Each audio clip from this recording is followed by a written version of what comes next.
Gossip at the Corpse Cart contains graphic and explicit content that may not be suitable for some listeners. Listener discretion is advised.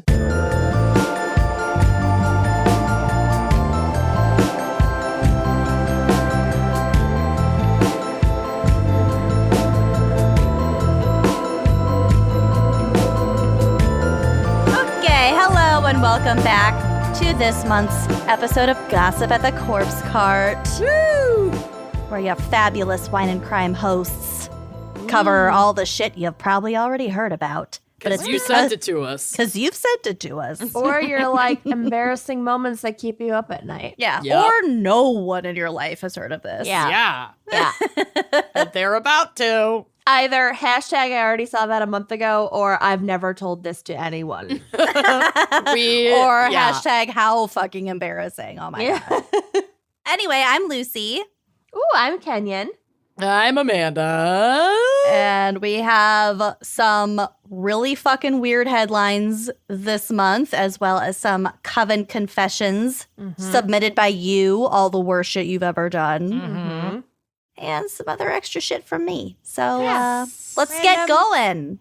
You guys, I could not narrow it down this month. Oh my Great. God. This was a Fucking time in history. Hit I us am with it. excited. I feel like a lot's been going down. Everybody is losing their shit. It's We're there's on year 2. Yep. We're spreading the gamut on these headlines. There's a lot. So this first one is one that I feel personally attacked by in 2022. How dare you? And the headline reads, quote, "Very chunky shark is seen off the East Coast and experts are doing a double take." Well, okay. That's real judgy. There, I know. There's a picture of the shark on the drive / go to our website. It'll be on the blog. And she's a little plump, but She God looks bless her. amazing. She's She really probably does. pregnant. Everybody could just get off her fucking back. Okay? Seriously. Asking her if she's pregnant. Stop asking. Stop comparing photos of her to when she was 19. Yeah, fuck Oh my God. you. I Anyway, think she looks incredible. She's looks living her amazing. best life.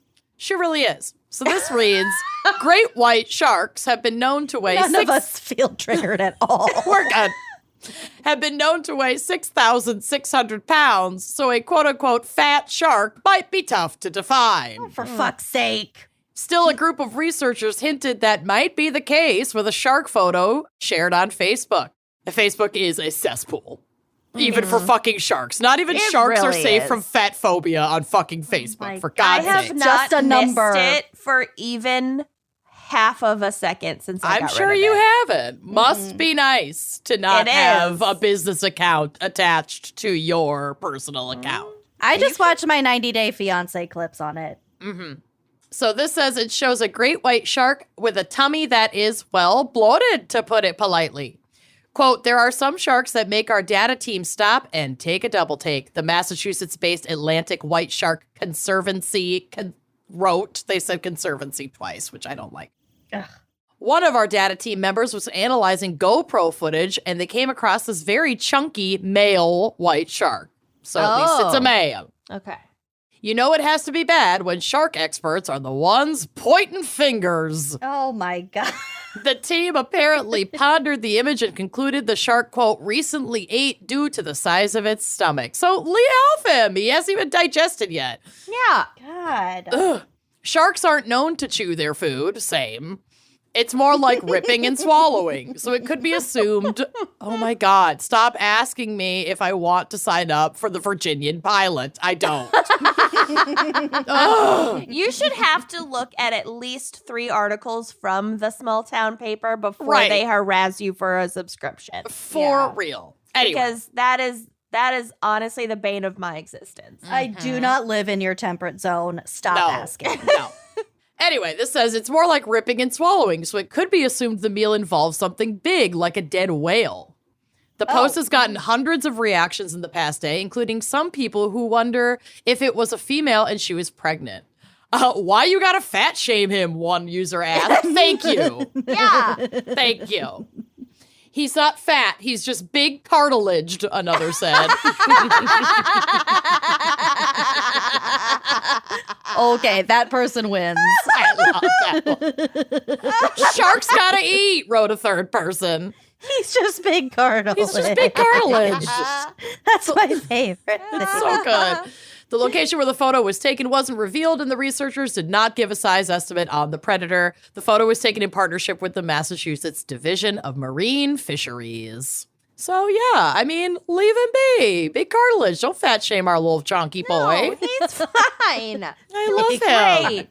Beautiful lines. It's so many beautiful lines. Oh All my right. God. It's 2022, people. Yeah. And Seriously. sharks. Get with it. Let it be. Leave my sharks alone.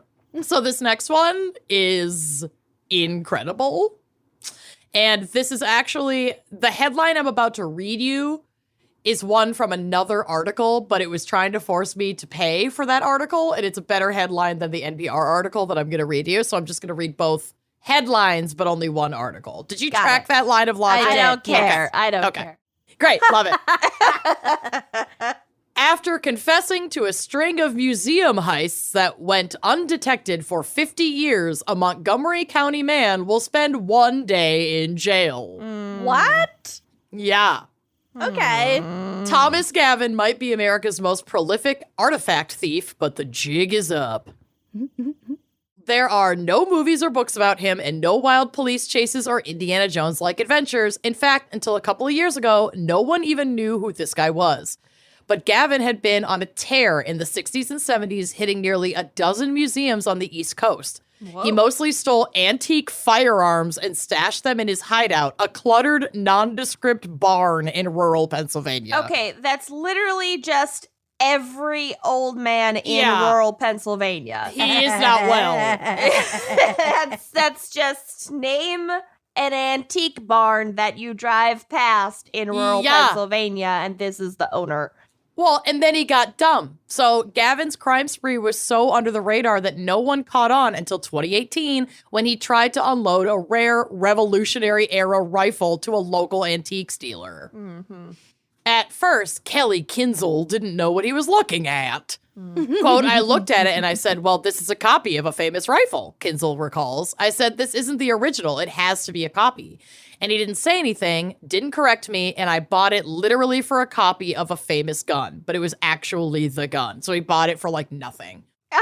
But when Kinzel brought it home, he still had a feeling that bothered him and kept looking at the gun. Quote, I took it apart, and when I took it apart, it was period. It was correct. I went to a reference book. I had bought an old out-of-print book, and I flipped through it, and I found a photograph of the gun, he says. And under the photograph, the caption was, quote, stolen from the Valley Forge Historical Society in 1970. God. It wasn't just any old gun, but one of the few surviving rifles made by master gunsmith John Christian Orator. The copy Kinzel thought he bought. Out of order. You are out of order, sir. The copy Kinzel thought he bought for $4,000. Thought he bought for $4,000 was actually valued at $175,000. Oh, you fucking idiot. Antiques Roadshow. Well, if you stole it, you know, Right. Yeah, you can't can't get take more. it to get assessed. Right. Well, I mean, you probably kind of could, but you'd have to find some seedy channels is really I don't the know. thing. It's not like it's a Picasso and there's True. like a big black market. It's a fucking like it's a small market. But maybe there is a bigger black market for like Civil War era guns that I we think- just are not tapped into. If who anyone, knows? if a person were to accurately assess a gun like that, they would probably be keeping records of the Right. guns they assess and would likely recognize that as like, Yeah, he can't give himself away. He can't Well, provide no. provenance. yeah. As made he evident doesn't by know. exactly what happened here. Like, Yeah. that's exactly what happened. So the FBI, of course, was looking for the rifle, and when they questioned Gavin about how he got it, the long jig was up. That was in 2019, and now finally the saga has made its way to the courts and a ruling. It's unclear how many items the now 78-year-old Gavin pilfered. It's been so long that a lot of the places he claimed to hit don't exist anymore, or they don't have a record of the thefts. And most of the statutes of limitations on the items he stole have expired. In court last week, Gavin pled guilty to 1 count of disposal of an object with cultural heritage stolen from a museum. The judge took Gavin's age and declining health into consideration and incredibly sentenced Gavin to 1 day in prison for decades of theft. Okay, that's fucking bullshit. He wasn't an old, brittle man when he stole it. I know. There should be, I mean, prison, fuck prison, like in general, but I feel like there have to be more consequences in general for this kind of shit. Yeah. Like, you can't just go around stealing things from museums. Like, I could give 2 shits about historical guns. Like, whatever. Fuck just because it was like a long con. It sets a precedent. You can't steal shit from museums. Like, you can't steal shit, period. Like, museums are, well, they're sacred. Some are very problematic, but they're also noble. I don't know. It's all the things. It's a cultural institution. Right. So Kinzel, who spent a lot of his own money to help solve this crime, is not upset with Gavin's light sentence. Quote, I think he's trying to do the right thing now and give some of these things back. Or at least, nobody's ever going to be made whole. So it just is what it is. Yeah, decades late. Right. Personally, I wish I never got the call and never had to be involved in this, but I think in the end, we're all going to come out better for it. All right, Kelly Kinzel.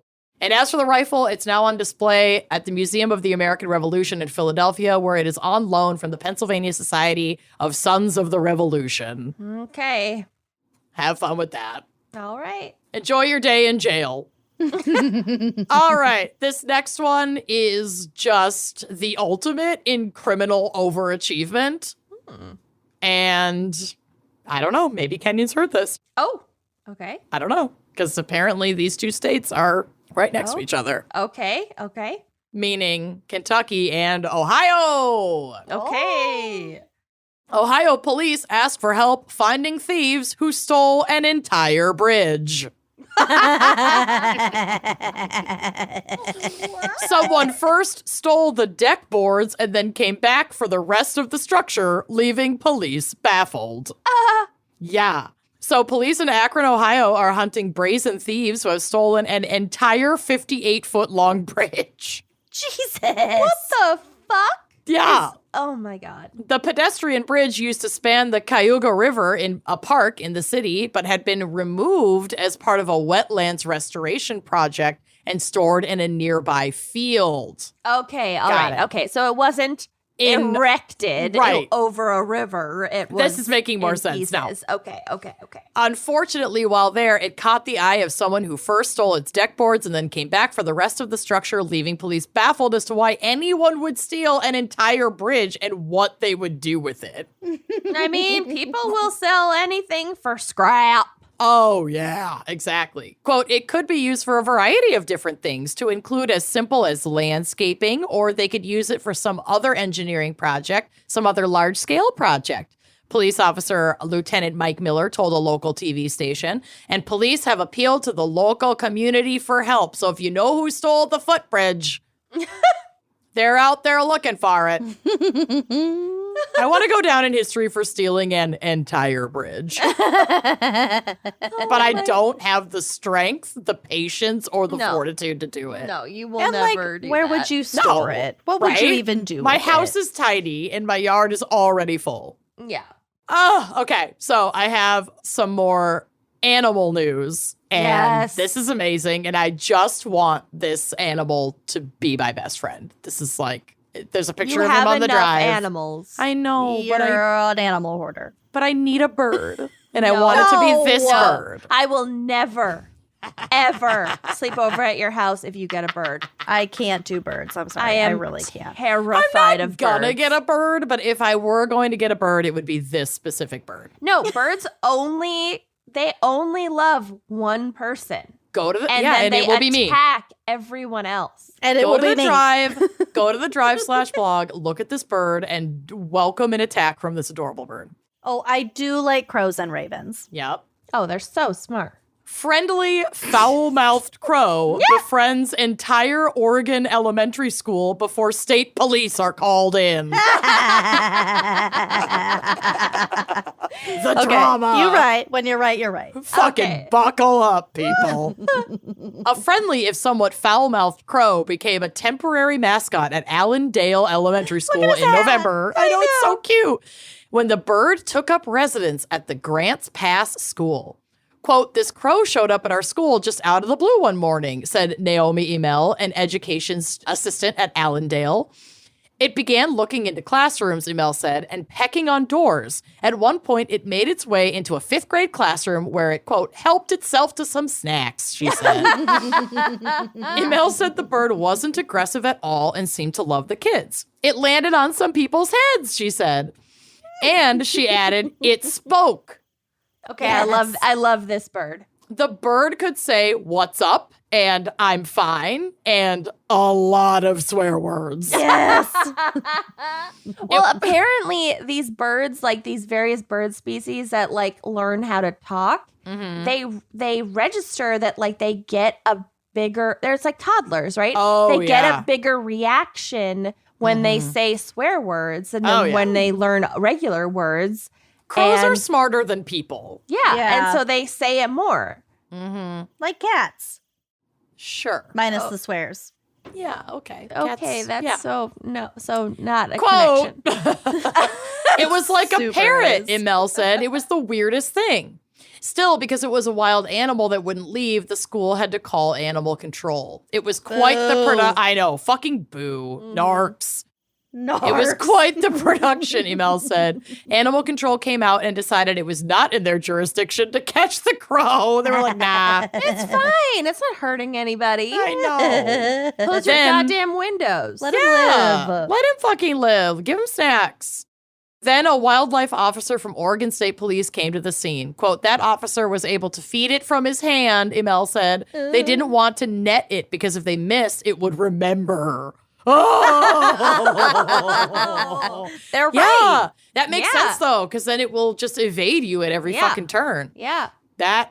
Wow, that's a sentence that gave me actual They're chills. really fucking smart. If they missed, it would remember. You only have one chance to betray his trust. Oh my God. Listen to the 2-parter on crows. Oh, in, Ologies. Yeah. It's good. crow funerals, and it's Epic. amazing. Yeah. According to Emel, all the grades came out to witness the attempted capture of the talkative crow. The crow seemed to enjoy the attention, playfully chasing kids around the track, she said. We thought it would fly away, but it didn't, Emel added. The kids were like magnets. Ultimately, the wildlife trooper was unable to capture the crow. Yes! Woo! Who spent the night of November 29th outside the school. It turns out talking crows aren't just something out of an Edgar Allan Poe poem. And this crow, or possibly and more in line with Poe, Raven, knows at least 40 words. Oh. He knows a lot of words, I'm not going to lie, said Daphne Colprin on Thursday. His vocabulary has expanded quite a bit in the last few weeks. Colprin knows a good deal about the crow, or possibly Raven, who also may be female because her mother rescued the bird about 2 years ago when it was a baby, bringing it home to the family's farm in Williams from a shelter and naming it Cosmo. Oh. So it's a pet. That's why it loved all these kids. Aw. Yeah, and why it knew all those words. Yes. The family has dogs, including a mastiff named Tonka Truck. Aw. Cosmo will say, Tonka, you come outside. Oh my God. Jesus. Or he'll say, dog's out. Oh, my no God. fucking shit. This is amazing. Sometimes he does use profanity, Colbrin added. God damn it. Jesus fucking Christ. Seriously, the Tonka, goddamn dog. God damn it. Go pee-pee. Go potty. Take a Jesus shit. Christ. Make Tonka Fucking Truck freezing. Damn it to hell, Gabrielle. God. Jesus Christ, Patty, go get me my tools. I need this bird. Colprin's mom, Janelle Shattuck, considers Cosmo part of the family. In the morning, she said he will go right into my bedroom window and say, Mom, wake up, wake up. There is a love that. daycare in the It's kind of neighborhood. unnerving. It is unnerving, but I love him. There's a daycare in the neighborhood, and Cosmo loves kids. Oh, As soon as he found out what time the kids got there, he'd go over there and hang out. Oh my God. Shattuck is a rescuer of animals, but Cosmo is extra special to her. She considers him a free bird, who might also be female, but who knows, but also has a close attachment to him. So when he disappeared after she came back from an out-of-town Thanksgiving, she was devastated. She said, he's like a person, not a bird. At first, Shattuck was concerned that Cosmo had been killed. It seems that while some neighbors loved Cosmo as much as Shattuck and Culprin, not everyone was quite as thrilled with the talking bird. Who? Monsters. We're We're going to fucking find out. Cosmo isn't aggressive. Everyone involved with him agrees. But Culprin said, quote, if people are scared of Cosmo, he finds that a little funny. Quote, he will get obnoxious, she added, saying he likes to tease people. This bird, oh my God. I'm obsessed with this bird. he's amazing. While the family was gone for Thanksgiving, they said a neighbor captured the bird and took him to a local animal sanctuary. That's stealing someone's pet, you fuck. You can't do that. I just Googled it. It is illegal to keep crows and ravens as pets in the United States without a special permit. Okay, well, fine. But Maybe they have maybe they have permit. one. Maybe they have Maybe one. they Who do. knows? The sanctuary, not realizing he was habituated to humans, released him, likely into Grants Pass. Once he was out, Shattuck said he started looking for home, causing quite the stir in town. Oh my God, quote, Cosmo would sit on top of Planet Fitness talking to people who were going in. Can you imagine? Not that I'd want to work out in the first place, but I would fucking never go to a gym again. I think you'd go more. Oh, I'd to go see all the Cosmo. time. Or With I'd a at least go bird to the screaming at gym, you. but not inside. A bird screaming dogs out as you walk into the gym. Screaming, Mommy, wake up. Mommy, wake up. Oh. Quote, he was looking for me, Shattuck said. She posted on Facebook about the lost bird, hoping to find him. After following a family friend in a truck, Shattuck and Culprin think that the friend recognized Cosmo and ended up at Allendale. He, quote, he went to the only kid I know in Allendale and knocked on the door, Shattuck said. When he was in the school, he was jumping around saying, it's okay, I'm fine. The bird. Oh my God. This fucking bird, holy shit. Okay, this is almost apparently over. if you want to attract a raven to your garden, you can like Shiny put out things. seed and stuff, but you can also put out a fake raven and it will attract other ravens as company because they hang out in pairs. Okay, I love that. And they also like shiny things. You can put like buttons and stuff out there. Also, ravens are way bigger than crows, so you'd think they'd know if this was a raven or a crow. True. I saw ravens at the Grand Canyon and they are massive. They're full like of an ears. owl. Yeah. Maybe like female ravens are like the same size as male crows, you know? Maybe. Who knows? Maybe. Maybe this is a fat shark situation and everybody's just being real fucking judgmental. Okay, so that was the 5th grade classroom where Cosmo found snacks. That night, when the kid relayed the story of the talking crow to his father, the father called Shattuck. Culprin went the next day to collect Cosmo. Quote, it took about Cosmo. it took about 45 minutes of me offering sardines, she said. She petted the bird and waited until his eyes were closed, and then she picked him up. Oh. It was cute. Culprin thinks he's happy to be home. He hasn't been back to visit the neighbors who captured him. Yeah, because you try once and then he remembers. Yeah, they're really fucking smart. Remember. So scary. Imagine if you tried to capture a toddler Your in neighbor. a net. Right. They probably aren't going to come back for a while. Depends on the toddler. While the story of Cosmo the talking crow or raven and his family, his or her family, is sweet, Oregon State Police would rather you don't take the wrong inspiration from it. Quote, we don't want people making pets out of wild animals, which is fair. If they had contained this bird, it would have been a wildlife offense. So, okay, they don't have a permit, but the bird is not contained in their home. It just like Right. lives in their yard and they let it come inside, I guess. Right. It just loves them. That makes They've sense. skirted the law, which I Right. love. But also don't do it, but I love it. For now, though, Cosmo is free and back home, and the children of Allendale have a story to tell this holiday season that no one is going to believe. That is I love epic. it. I love that article. So Raven. So that's so Raven. So wholesome. Oh, God. All right. Back to people. No. This next, I know, I'm sorry. People are terrible. One crow. gross. But this next one is definitely some shit that I would try to pull. Oh, Quote, no.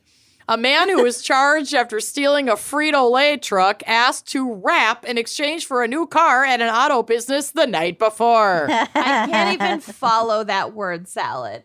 We're on a spree. So one night he asked to rap in exchange for a new car, and then the next day he stole a Frito-Lay truck. Okay. I'm here for it. Like a man, musical rap. yeah, Yeah. like perform a I'm rap. explaining it for Kenyon. Sing, Oh, right. sing for Got it. his supper. Supper. Yeah, we're singing for our dinner tonight, so if you'll please join us. Okay.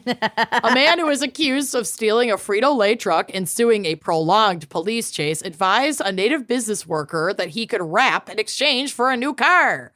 The driver, recognized by authorities as Eric Schmidt, allegedly stole the truck from Carly C's grocery retailer in North Carolina on Friday morning and led authorities retailer. and led authorities on a practically 100-mile pursuit. Jeez. Oh my god. And it's not like it's going like that fast. I mean, I'd have to trucks stop can to get up to full pee. speed. Oh, yeah. A supervisor of an elite auto business, situated subsequently next door to the grocery retailer, said that the suspect asked for a car in exchange for a rap track the night earlier. Quote, he asked if he could rap good enough, would I give him the Navigator, like a Lincoln Navigator. Oh my God. You'll never know if you don't ask. That's what I'm saying. Shoot your shot. Exactly. Do not miss this chance to blow. Your to blow. opportunity comes once in a lifetime. You better. Said Stephen Jackson, who declined to provide. He said, well, let me make some moves tonight and I'll be back tomorrow and see what I can do. So he went and stole a Frito-Lay truck. He really wanted that Lincoln Navigator. Schmidt reportedly took the truck the following day and police have been in a position to seize the suspect. This is really poorly written. Throughout the chase through the use of cease sticks on the interstate to deflate the tires, so the spikes or whatever. Yep. He was arrested and charged with larceny of a motorized vehicle and is detained at Harnett County Jail on a $15,000 bond. Hope they're providing him with Fritos. Hope he gets snacks. Or at least dope beats. Yeah, Fritos and dope beats. That'll get you through the night. Speaking of what constitutes a chip, the constitution of a chip, here's a little Minnesota news that had me in stitches last week, and you ladies might already know about this because I might have already told you, but here we go. I think I know where this is going. This is logged under bizarre. Frozen potatoes cause highway to close for 4 hours. Yeah. And Blortney said she went outside expecting to smell potato. Yeah, Oh, it was like, very close to her house. right, but potatoes but- that are just like raw Yeah. don't have a very A girl strong can dream. scent. If it were French fries, yes, go sniff the air, girl. A Blortney can hope. A blort can hope. Yeah. Of all the things one would consider to choke a busy highway, frozen potatoes are the last thing that comes to mind. But if a sea lion can stop motorists, why not vegetables? Several drivers on Interstate 94 in Minnesota had to pull up abruptly on Thursday morning after a vehicular crash resulted in a huge load of frozen potatoes being dumped onto the road. Are potatoes a vegetable? I was Yeah. wondering that myself. They're a root Googling vegetable, it. Mm. like a Okay. carrot. Are Okay. potatoes vegetable? They're very starchy. They're in fact botanically vegetable, Yeah. but they also belong to the carbohydrate group. Mhm. Oh, yeah. They're yeah. Mhm. Anyway, according to the Minnesota Department of Transportation, or MnDOT, the crash happened on the eastbound stretch of road in Albertville near those great outlets. Oh, yeah.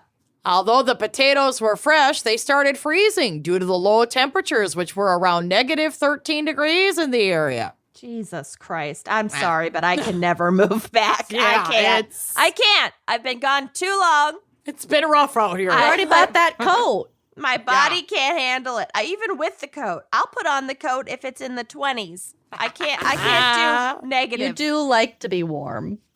You really do. I can't handle it. My face ripples. I'm out. It's a cold one. Vehicles on the road had to be stopped as the potatoes didn't roll onto the sides. Instead, they were sticking to the road after being frozen. Reports said MnDOT needed specialist equipment to remove the potatoes from the highway. Warm water and a Shovel. Yeah. Well, some salt would have worked. Maybe some butter and some sour cream and Holy chives. shit. Amazing. bacon sprinkles. All lanes of the Yum. highway were reopened a few hours after the cleanup, and no one was injured in the truck crash. Can you imagine being called out with a metal shovel and some hot water to scrape frozen potatoes off of Highway 94? You know, God. you know that there were city workers who like should have had that day off, and Yeah. they like got a page. Yeah. Oh, God They're damn like, it. okay, fine, I'll do it. I can't. Okay. Last but not least, this is proof that glitter is assault. And this is one of the most tweeted at and sent in headlines of this month. So I had to cover it. Here we Did go. you mean assault as one word or like a salt? No, like assault, like Okay. and battery. Well, we were just talking about salt, It so was I a just Right. Right. liked it. Glitter thrown at man during Clearwater argument, and 2 women are charged with a felony.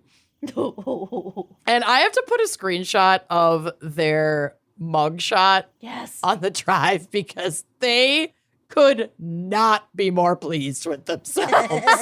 It is fucking amazing. Are they covered in glitter? No, No, but they are definitely. they're so pleased with themselves. You'll be shocked to know that They're Clearwater. really kind of cute pictures. They're Yeah. super cute. Like, they look great. You'll be shocked to know that Clearwater is located in Florida, our favorite place.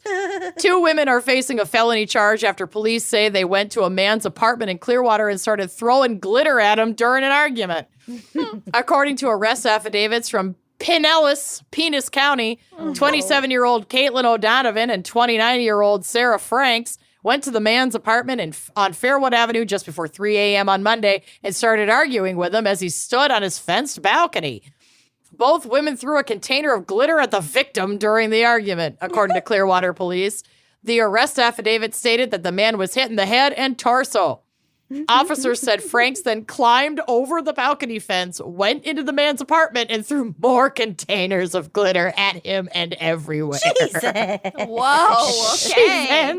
She then unlocked the front door to let O'Donovan, her partner in crime.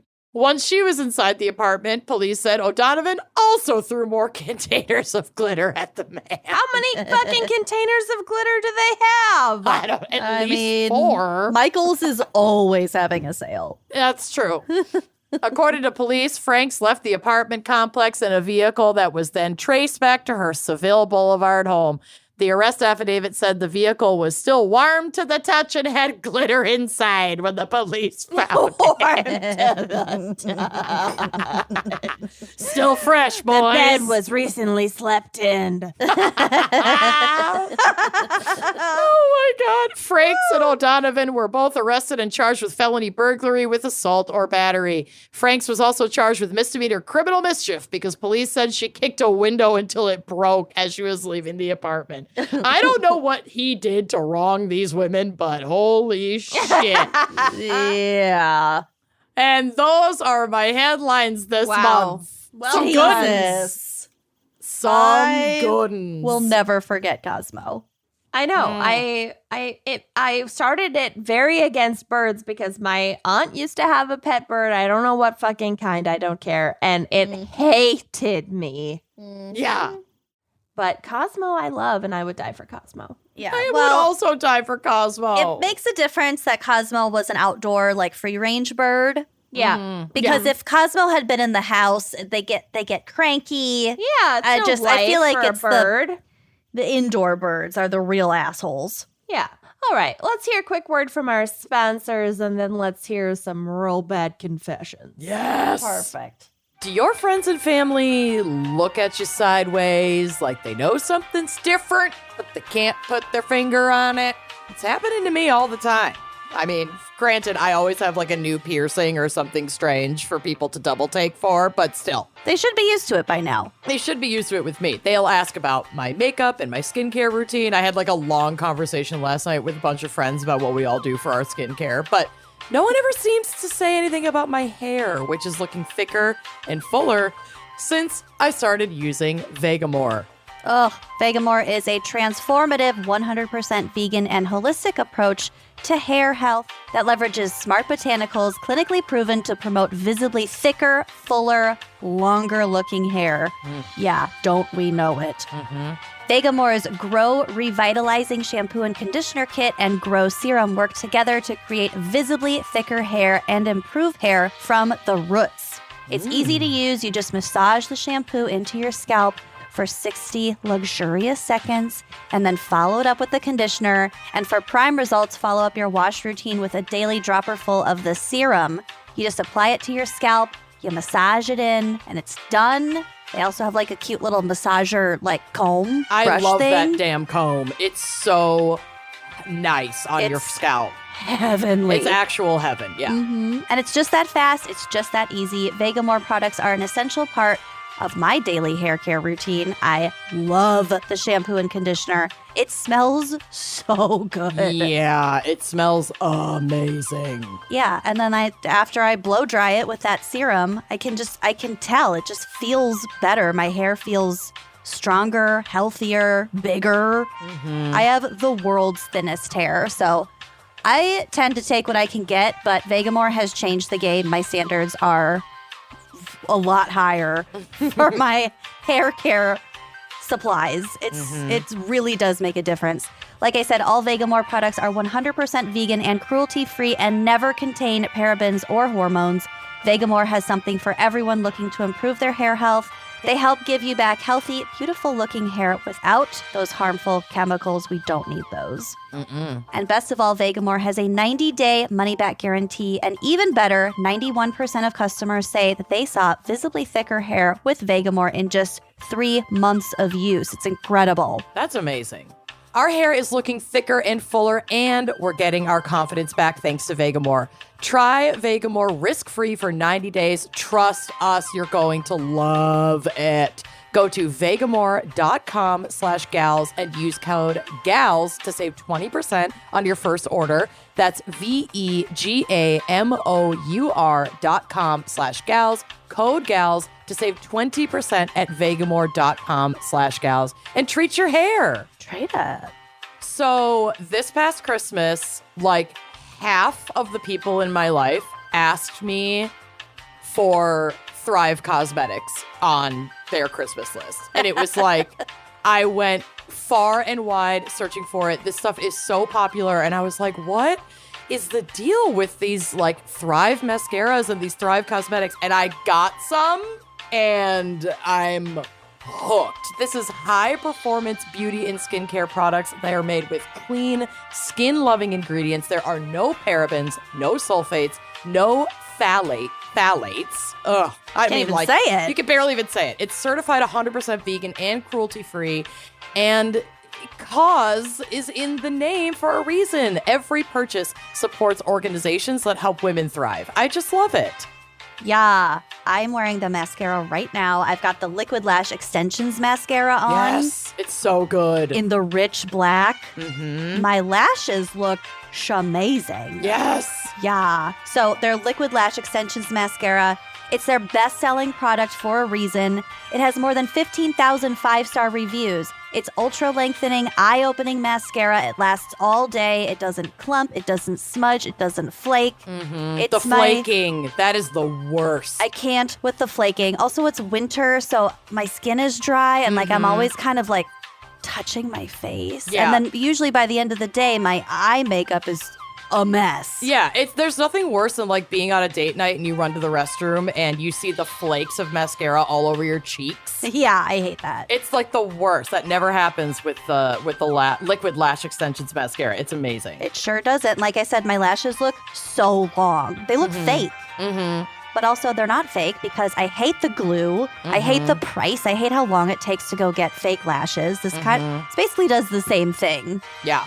It's got clean, nourishing ingredients that support longer, stronger, and healthier looking lashes over time. And also, when you wash your face at night and take it off, it doesn't get all over. Like it just wipes right off. Warm water, washcloth. You don't even need soap. It's amazing. Also, like I said, winter, super dry. Their liquid balm lip treatment, saving my lips. Seriously. And like Amanda said, it's for a cause, the cosmetics.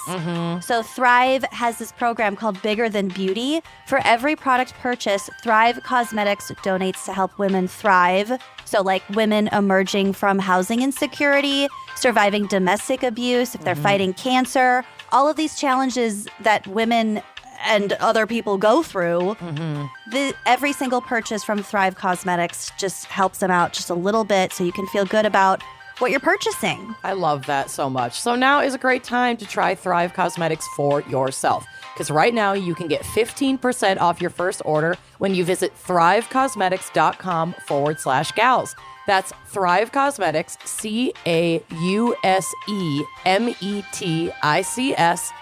CAUSEMETICS.com/gals for 15% off your first order and treat your face. Straight up. Are we ready for some coven confession? Always. Yes. It's my favorite thing. All right, we're just going to get right into it. Quote, "Hiya, gals. To start off with, I do not regret the outcome of this confession." Oh, God. No regrets. First of all, I'm I'm going to start off defensive. I love coven confessions that start off with no regrets. Yeah. I do, however, wish it would have come to a better end. oh my God. But hey, I still got something free out of it, and I redacted what they really wrote because I didn't want to give it away. Okay. So before COVID hit and we were all in quarantine, I was going through a phase of rapid dating. Got which is to. euphemistic, Rapid and I love dating. it. I love it. I had just gotten my heart broken by someone I thought I was going to marry. Spoiler alert, it didn't happen, but to be honest, that's probably for the best. Been there, bitch. Oh, yeah.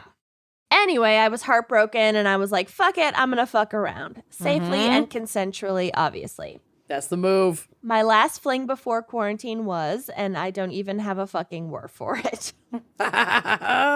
So I matched with this guy on Tinder. We work opposite hours, but we were able to find a night to get dinner, and it was good. We hit it off. I enjoyed myself. I'm not really one to beat around the bush when I like someone. I tell them how I feel and readily accept their rejection or approval. That is so healthy and amazing. Oh my God. I just like mirror them like a psycho and then like sweat yeah. profusely for several hours. I just become exactly what they want, Oh, even though God. I hate them. Oh my God. Yeah, it's terrible. Okay. I haven't dated Are in you so okay? long, I don't even remember. Well, that's- How's your marriage? My marriage is great because that's the one relationship where I did not do that. There you go. Are That's you the good stuff. okay? My marriage is great. But back when I used to be a big flirt, that's what I would do. And it was like, Sure. yeah, everybody's into me because I just know what they want. Right. I know how to create my personality Yeah. around what you want. Yeah. Yeah. Okay, back to this. Sorry, that was like way too much information and It I've was had way too much perfect. wine. Okay. What's an episode of Gap Wait, without a little is this not my self-actualization? therapist? Is Right. this not talk space? Wait. Am I not just talking to my two best friends and maybe our editor? Okay. So back to this quote. So I told this guy I liked him and wanted to see him again. He said he felt the same, but we didn't make plans right away. A few days later, I'm bored at home, so I asked him to come over to watch a movie. He comes over, and the first thing he notices is that, quote, I have a small TV, which, like, rude. But Yeah. I laugh it Size off. queen. God. Size queen. Stop TV shaming me. Size. Whatever, it's smaller than that shark. Yeah. God. I It's laugh big it off. cartilaged. I laugh it off and say that it's perfect for a single gal like me. He shrugs and we go to my room and watch a movie. During that time, he's getting a little handsy. I'm not really into it at first, but eventually my hormones take over and we have disappointing sex. And then I run to the bathroom to finish what he couldn't.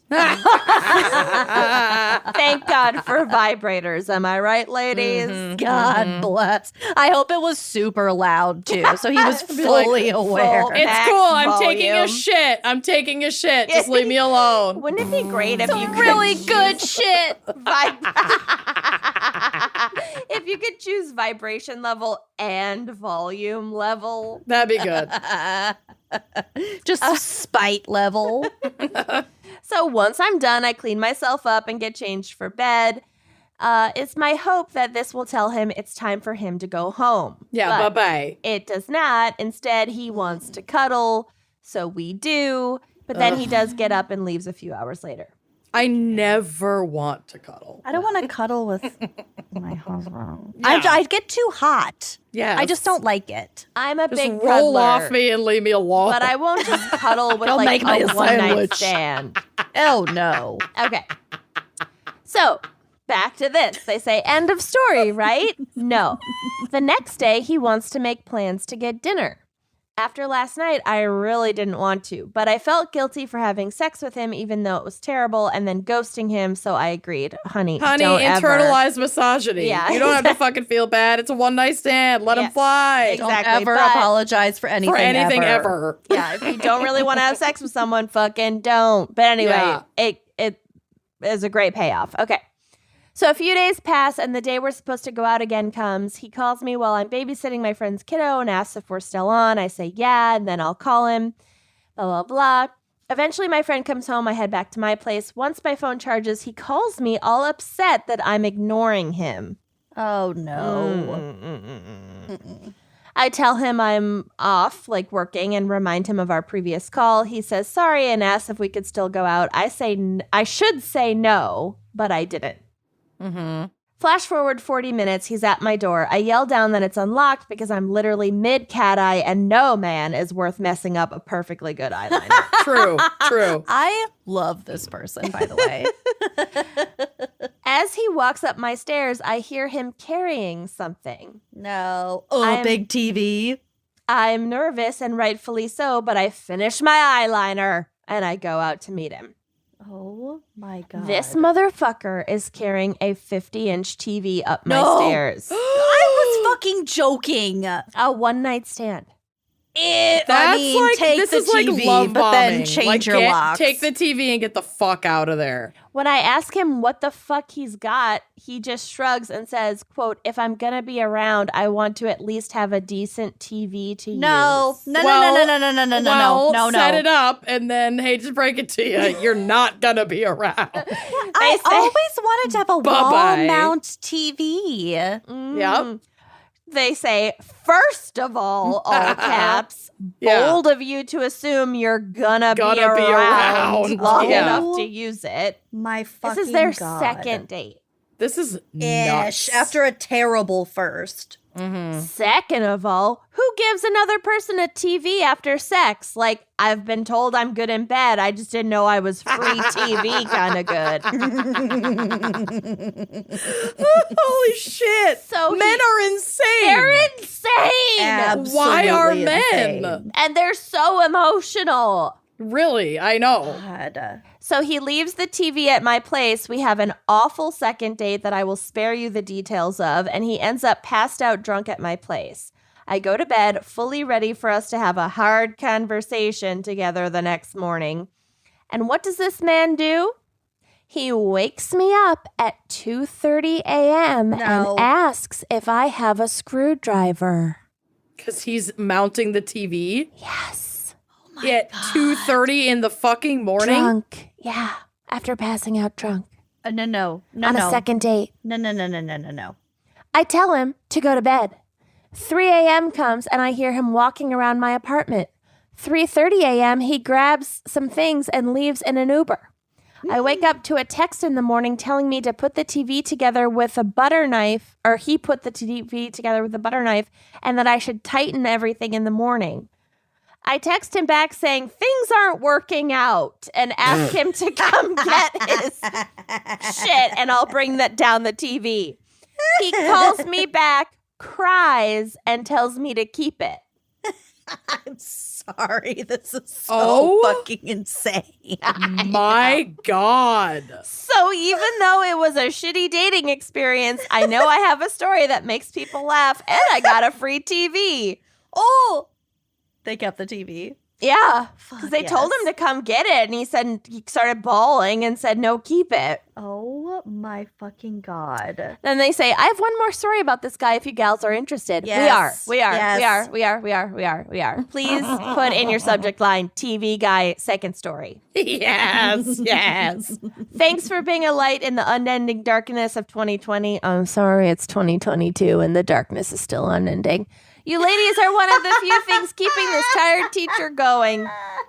Get yours, girl. The darkness is unending. The darkness is unending, and it's only the beginning of a 2-year minimum stretch. It's fine. You do you, honey. I'm proud We're of you. fine. You get We're that good. 52-inch TV. Yeah. Seriously. Isn't Good that Lord. insane? That's predatory, man. Oh, that man is not well. Anyway, we're celebrating our 2nd anniversary next week. No. Absolutely We're having not. a TV-themed wedding. A 52-inch but I love themed that. wedding. I'm going as Elaine from Seinfeld. Yes. Yes. Okay.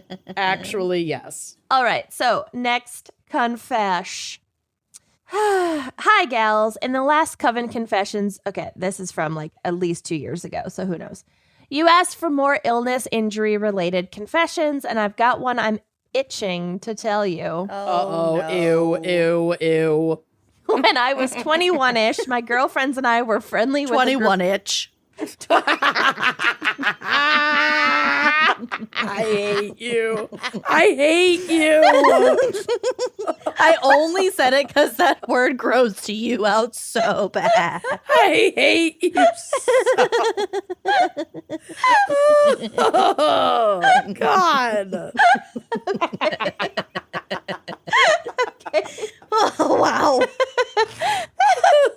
My girlfriends and I were friendly with a group of guys that lived in the same apartment complex. We would often hang out in each other's places and go out to bars together. You're basically living in a dorm. Yeah. Naturally, there was some hooking up among the two groups. I mean, hey, we're 21, horny, Yeah. and gave 0 fucks. You're stupid. You're fucking stupid. I love it. Live it up, honey. No. Listen, I used to We shit know- where we're I familiar. yeah, I used to shit where I ate all the time. Work, home, didn't matter. And guess what? Never went well. Not a single time. Took like a decade to learn from it, though. Seriously, Oh, yeah. I was not a quick learner. I'm a woman of convenience. What can I say? One of the guys was going to seminary school after graduation, so his college Sir. so his college years were basically a 4-year Rumspringa. Right, so he just got to get his fuck on before he puts on the white collar Yeah. and he can't fucking do it anymore. That is not a great intro to seminary. I don't know. I like it. And he definitely hooked up with more than one of the girls in our group. Get it. One night we were at the guy's apartment drinking like there was no tomorrow, and around 2 a.m., everyone had either walked home or passed out except him and I. We kind of looked at each other and mutually were like, okay, let's do this. I was still a virgin at this point, so sex was not in the picture, but was definitely down for other stuff. We went to his room and started messing around as competently as two drunk people can. He stuck his hand down my underwear and just started rubbing furiously. Oh, that's never a great start. Okay. Yeah, we've all been there. I'm gonna get a rash. Yeah, I can like feel my UTI Quit. coming back I from that know. night. I remember thinking, well, that is not doing anything. but just lay there and let him finish whatever he thought he was doing. I think it's in. That's That's my my thigh. thigh. I think it's in. You fucking idiot. Holy shit. Holy fucking shit. Okay. It's almost nostalgic because I we've all know. been in relationships. Oh, for so yeah. long. Oh, It's yeah. like- Relationship's so a strong long. word. Here's the thing. I don't miss this at all, No. but there is a nostalgia to these stories. Right. It's like There's so an age. There's a time and place. So I walked home shortly after and went to bed. The next day I was at the mall wandering around when all of a sudden I got a super strong itching sensation downstairs. Oh, The kind where you feel if you don't scratch, you may die. Yep. So I Yep. bolted for the closest department store bathroom. I proceeded to rip my underwear down and scratch until I felt some relief. As soon as I started walking again, the itching returned, and it was so painful. I headed straight for my car and drove home, trying not to cry. honey. Oh. The next day, I was still itching and had even drew blood from all the scratching. Honey. So I decided to go to urgent care. I had to have my very first pelvic exam that day and was so embarrassed. Never be embarrassed. Yeah, Everybody oh my needs God, pelvic the trauma, exams. though. I Tons get of it. shit goes on down there. Just get it looked at. It's fine. They've seen it all before. They literally could care less. Every single time I go in, I just have my doctor remind me that it's not the worst vagina she's ever seen. Oh my God. And she laughs every time. She's like, not that I would tell you if it was, but it's not. I don't have that phobia.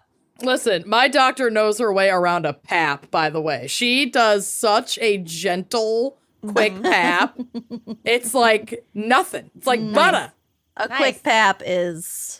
Money Hold can't buy on. a quick pap. Seriously, when you find a quick and gentle pap, you hold on tight to that doctor. It's true. Going through IVF, I am so fucking used to vaginal ultrasounds at this point. It ain't nothing. Stick it in. What are you gonna do? Whatever. Okay.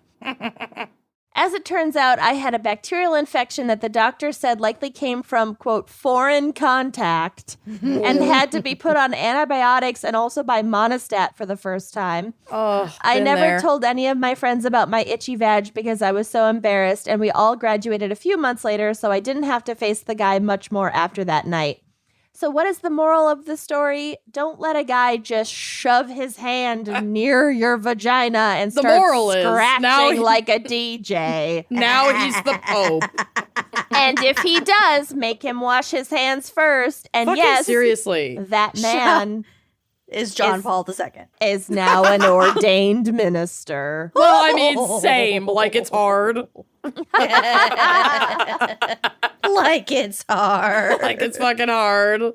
Oh my God. Oh, I feel like we've all been there. I'm so sorry you had to go through that with a future priest. Yes. I'm- But when you do get married, hire me, not him. I'm honestly If- 0% surprised. And like everybody gets shit going on with their downstairs. And you just got to get it looked at or take whatever Listen. drugs or whatever. I've scratched the living hell out of my A poon number tang, of too. times I have had yeast infections Yeah. or UTIs or whatever. Can't even count. Yeah, You sometimes cannot- you scratch too hard at the wrong angle, and it's very, very painful. But you literally can't put a price on a good pussy scratch. Oh. It's the relief. That's my true. God. That's true. Also, don't douche, don't use any kind of fragrant anything up there. No gentle, soap. scentless soaps around the area, nothing inside. Only thing inside is Tampons and approved toys and approved flesh. your own Approved your own tongues. fingers lube clean. and I don't Right, know. I right. feel like Vaseline solves everything, but Yeah. Anyway, okay. Moving on, next confession. We are gynecologists. Yep. Okay. So this one is actually serious, but short.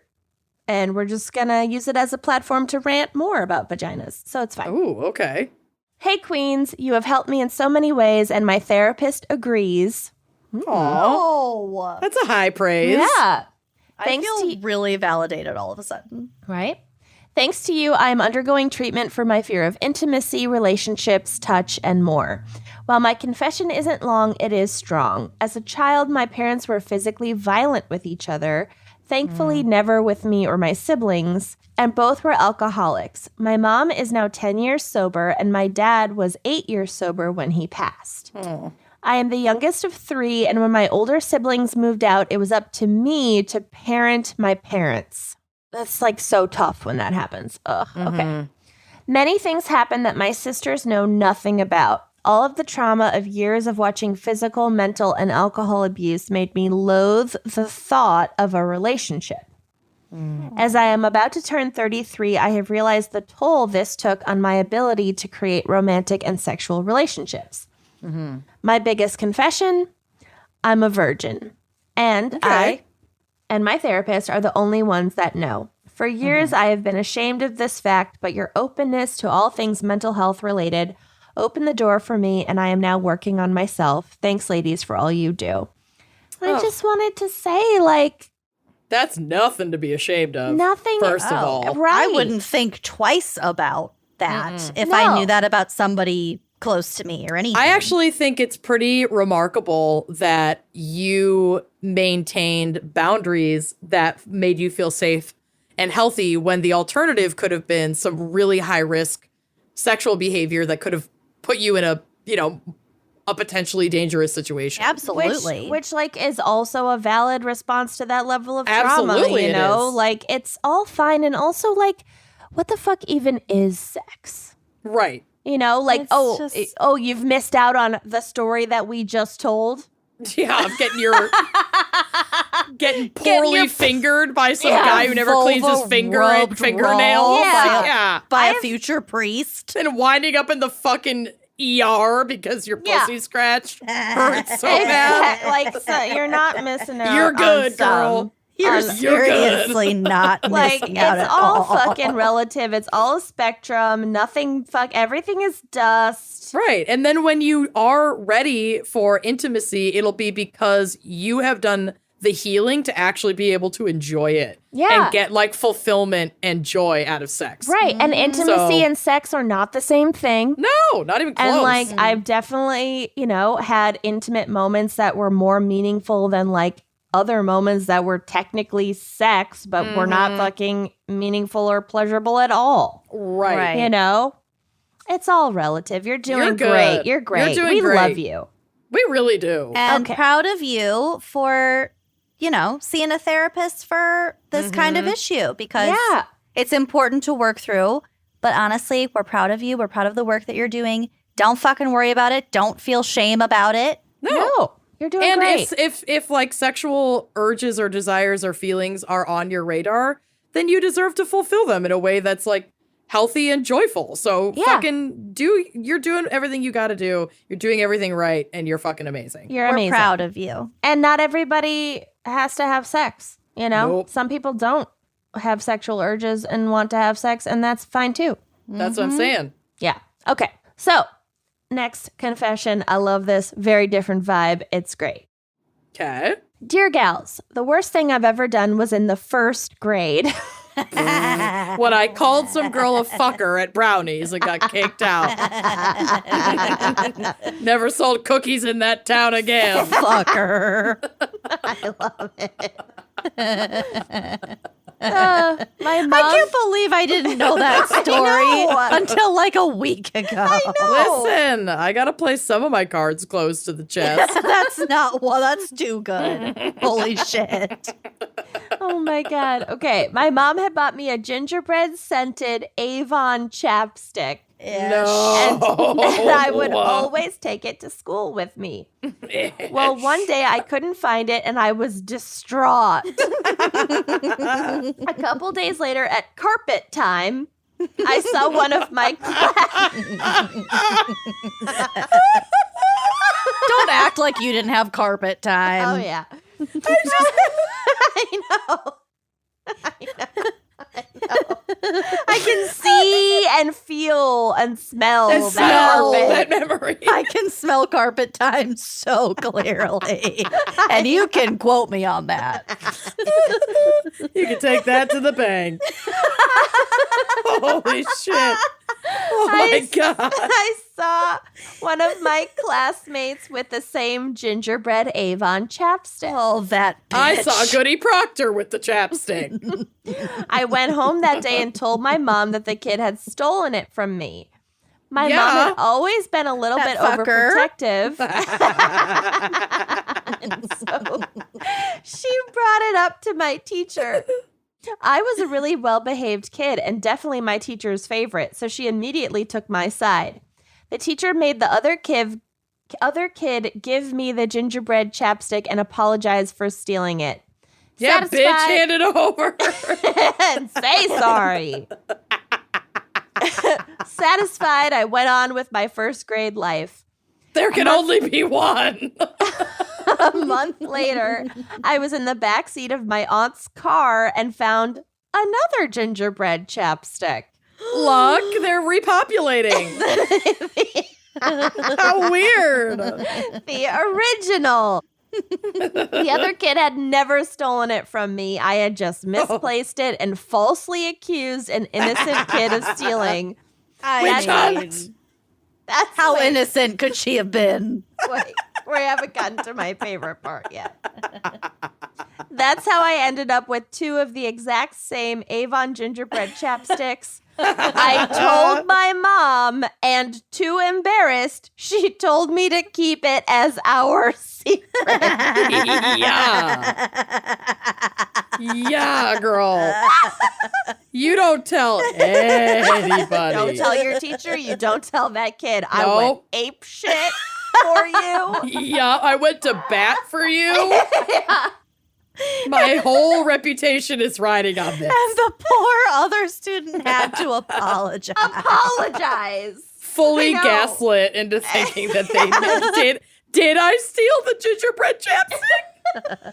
Oh, I Gingerbread have kind of a similar story. Of course Do you tell. It's not this hilarious, but in 3rd grade, there were 2 books, and one was called The 11th Hour, and the other one was called like Anamanopelia or something like that. But they were like really, really cool, intricate illustrations. They were like my favorite fucking picture books. They were done by the same author and illustrator. Somebody out there knows what the fuck I'm talking about, but they were really good books. It just so happened that I had those 2 books at home, and also they existed in our 3rd grade classroom. Okay. The classroom copies were way rattier, obviously. You also had a very insane 3rd grade teacher. Oh, she was fucking nuts. Yeah, Yeah. she was. She Mine fat was shamed mean, Scott. but rational. What? Oh, mine was a lunatic. Yeah. Anyway, I'll take those questions off the air. But so at some point during class, I guess I just wasn't paying attention to the first part of her lecture, but at the end I heard her say, if anybody has these 2 books at home, I need you to bring them in. And I was like, oh, I have those books. So I had one of them. For some reason I just had one of them or whatever. Brought one of them in, and she put it on that ledge on the blackboard where you put the chalk. Sure. And it was like on display. And then after a couple days, I realized that she thought that somebody stole the classroom copies. And her full announcement was, these books are missing. If you have them at home, you need to bring them back. So you confessed to a crime you didn't And commit. she put it on I know, I brought it up. I was You were like, just here like, you go. oh, I love those books. Yeah, I have a copy at home. And This is if your You need own a copy? I'll lend you my copy. I got you, girl. It was sitting up against the blackboard for like a week. And then I was like, wait a minute. Can I have that back? No, I stole it back. Well, that's stealing if it was yours in the first place. And I know, didn't but steal now it in the she first thinks place, you but stole now it I twice. really did steal When it. really you stole it 0 times. I love that. 3rd grade I'm is the just perfect saying. time where like your brain is just not functional. Like it works better, but not great. You can't keep up most of the Yeah. time. No. No. You get You yourself can't. into a lot of pickles in 3rd It's grade. too much. It's I have that hard. book. I think I raised my hand in front of the class, was like, I have that book. Everybody was like, wow, brazen. I know. She don't give a fuck. Just confess. I was not paying attention to the first Do part. not fuck with Lucy. She does not And you were care. the new kid. Oh, yeah. I was Then the you just new took the kid. book back like a week later. Fuck you, I'll steal it again. Did it once, I'll do it 1,000 times, bitch. He's like, I wonder who did steal it. Who was in your Oh my class? God. Corey just brought me a tiny little skewer of prosciutto. Yum. God bless him. I'm so Me hungry. next. I smell something that Bill is cooking upstairs and it smells amazing. So let's wrap this All right, up. I got one more. So this one's for Amanda. Buckle up. God, oh no. Okay. Okay, quote. I think I need to preface this message a little bit. Uh-oh. The tale I'm about to share is incredibly vile.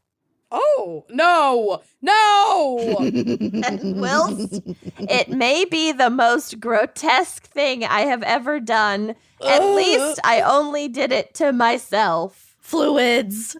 If it is unfit for air, I truly understand. Oh no. There's very little off limits. Just got here. heartburn. Oh, it's fit for air. Okay. Admittedly, moments after it happened, I did call a couple of friends to tell them the story. Most of them didn't laugh and asked why I told them at all. Yeah, this is one of those friendships for sure. You have a gal's friendship. You're safe here. Mm-hmm. I'm writing to you from Australia. Side note, I cannot commend you enough on the god-awful Australian accents you have occasionally attempted. Oh, thank you, mate. Never have I felt more as if myself and my countrymen, or countrywomen, or country neither, or country both, We're perfectly represented. You're welcome. are an absolute caricature than when I hear your dulcet renditions of our admittedly peculiar intonation. Shrimp on the babby. I can't even attempt I can recognize an Australian accent. I can't attempt one. Anyhow, in Australia, we have this practice wherein we just decide to drink as much as we can right until the cows come home. Hey. One morning after a night of upholding said tradition, or as we call it, a night on the grog, Love that. because grog is booze, Oh, sure. Okay. I had a particularly fierce urge to do what we down under often refer to as a grog bog. Bog means swamp or like poop. Yeah. So like hangover shits. Yeah, Oh. got it. Okay. Okay. I might be able to handle this story because poop stuff I can handle. It's pus that I can't handle. Is there pus? No. I don't think you can handle this. Well, maybe. We'll see. I don't think you can handle Whilst sat upon the toilet and mostly having completed my task there, Oh. I was wiping my old bread oven clean. Please be my best friend. My old bread oven. Yeah. In any case, do you ever take too much toilet paper and then fold it in half and reuse the clean side? Oh yeah. Yeah. It's a No. sustainable thing to do. Yeah. Not when I've been shitting. Well, It's too risky.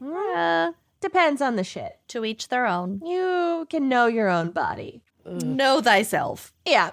I frequently overshoot it in this regard and certainly did this time. I don't really know what they mean by that. I think maybe they had too much toilet paper. I don't really know. Or they didn't fold it well enough. Yeah, I don't know. So now to the crux of it all. As I pulled out my already poopy paper and was about to fold it to use again, I had a sudden urge to sneeze.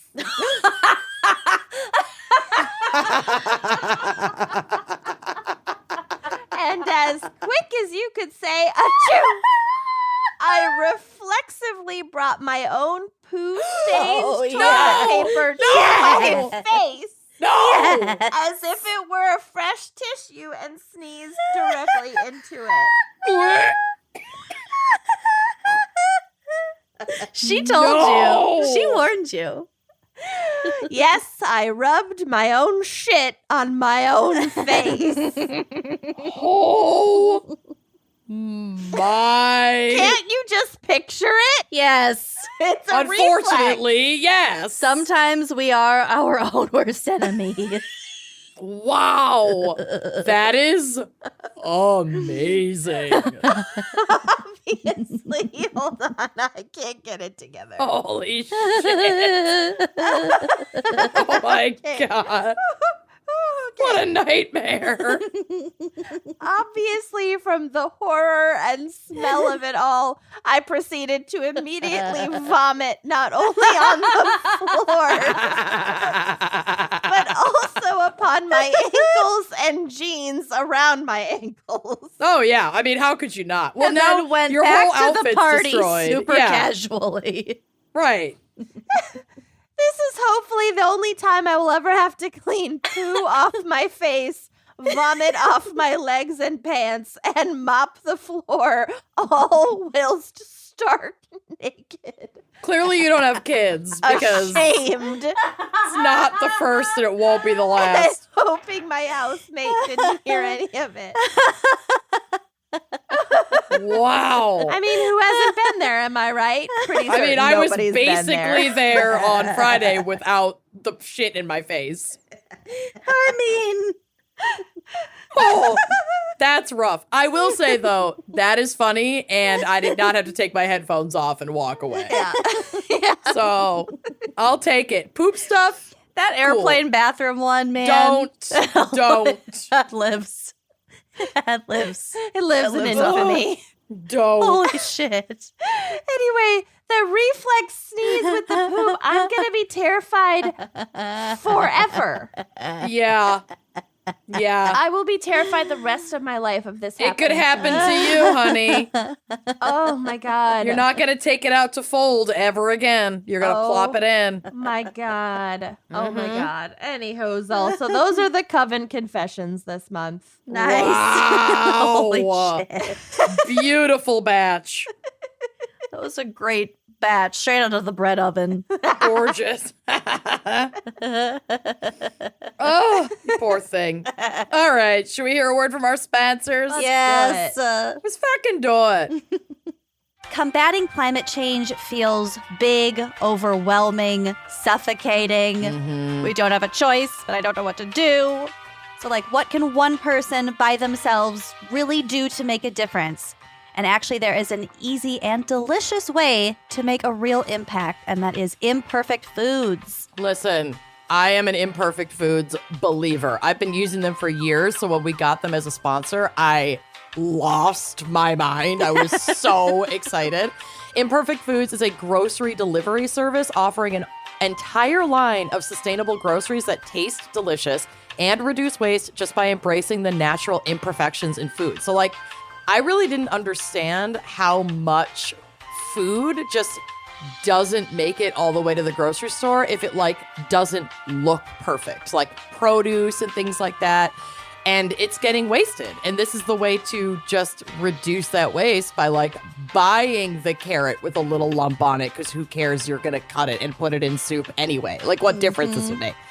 So you visit imperfectfoods.com to see if they deliver in your area. And once you sign up, you can personalize your weekly grocery order with fresh, seasonal produce, pantry staples, and yummy snacks. Plus, your order will arrive on the same day each week, making it easy to build a stress-free routine. I have a Tuesday delivery, which gives me like until Sunday to order. I have standard items that always come in my Imperfect box. Like, I always get our almond milk. I always get butter. Like, it's just so easy. And then I've signed up for their snack pack, so they just send me like fun snacks every week. I get I love their yogurts. snacks. Oh, they make so much good stuff. And then every once in a while, I'll get like nice face and hand lotion because they have that like through their it's just like everything you need. And on average, Imperfect Foods customers save 6 to 8 pounds of food with every order.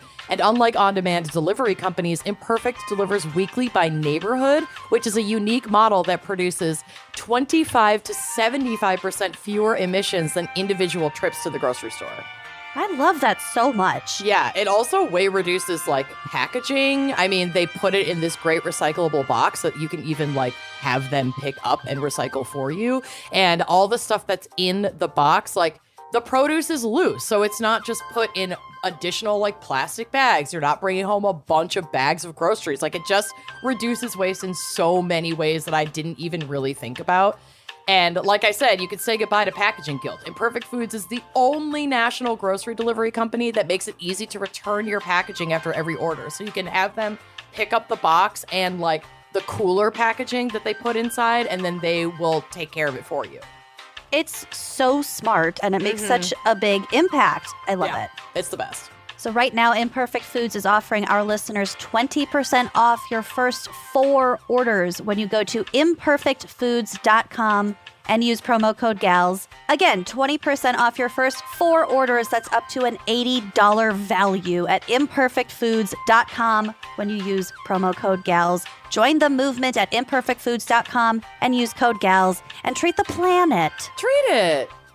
The new year is a time of reorienting our lives around the things that we value. So, these are like things that we think about for personal growth or, for me, personal comfort.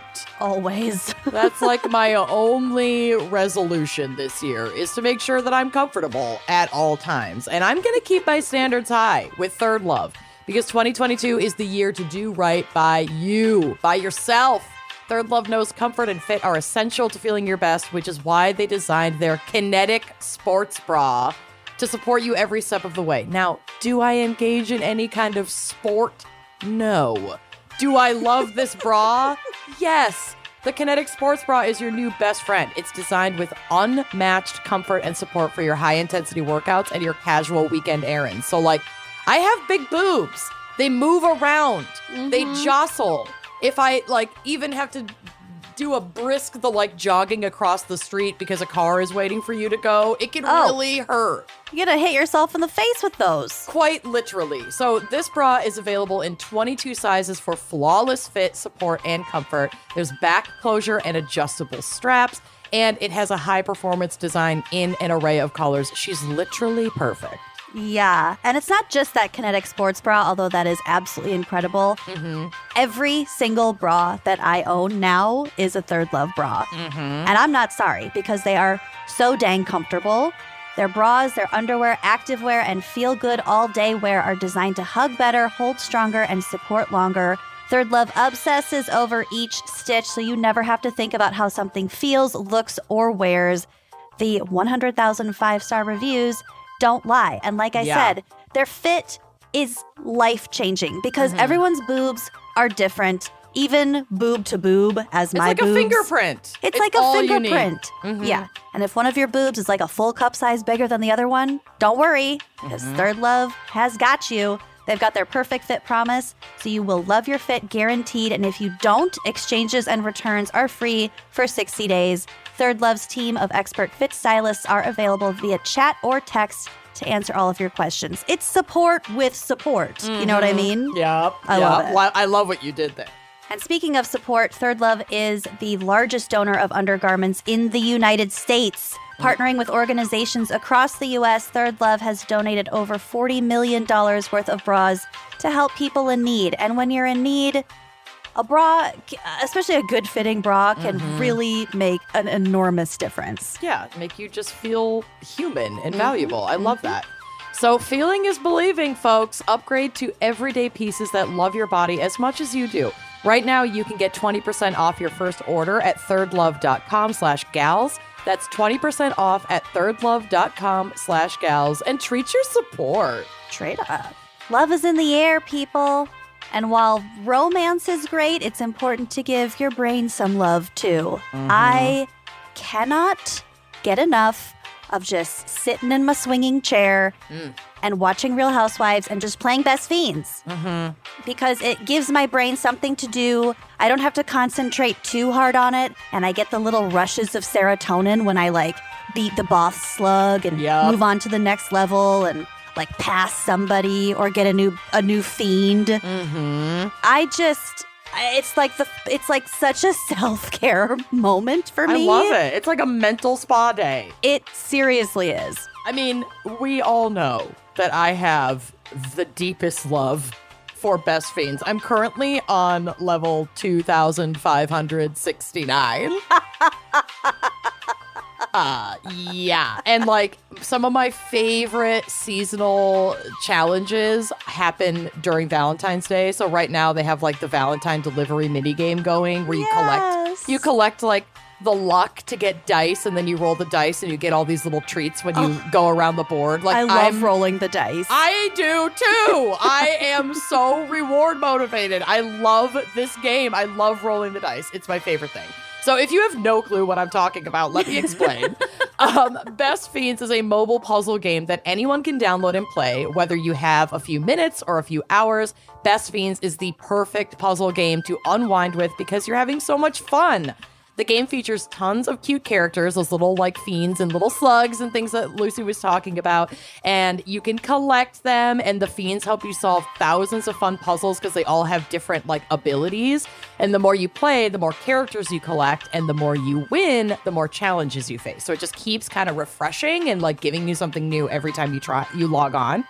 So new characters and challenging puzzles are added all the time, and there are tons of fun events where you can win huge rewards in-game, like the one we just talked about, this Valentine delivery, like board game mini game. I love it so much. So much fun. And you can get your fiends' little outfits. Yes, little seasonal outfits. I love the seasonal outfits for the fiends. They're so cute. I'm obsessed. And with thousands of levels, Best Fiends has all the me time you need. It's like different every time you play. It stays challenging. It stays engaging. It is so much fun. Yeah, it's really comforting. Mm-hmm. So are you ready to give your brain some TLC? Download Best Fiends free today on the App Store or Google Play. That's friends without the R, Best Fiends. Okay, here we go. Coroner Corner. Yeah. I got quite a few things for us this month. So first, I have a story sent in by Krista H. And this article is from 2017, but it's a good one. A good one. And this is from Smithsonian Magazine. Ooh. In what may be the most disturbing study published so far this year, researchers photographed the first known instance of a white-tailed deer gnawing on human bones. Ooh. Well, How if the deer turntables have turned. Yeah, if the deer start coming for us, we're real fucked. Especially here in the upper Midwest. Yeah, this is not looking good, ladies. As George Dvorsky reports for Gizmodo. Dvorsky. I wonder if he's divorced. I wonder. Or if he skis.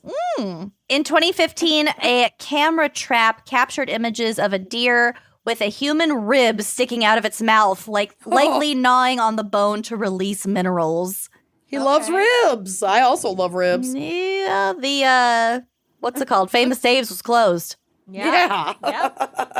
The bone Famous Dave's was That's exactly what I was picturing. The bone-chewing deer was detected during a study of animal scavengers at the 26-acre forensic anthropology research facility in San Marcos, Texas, a body farm where researchers from Texas State University study the decomposition of human bodies. We've talked about body farms before.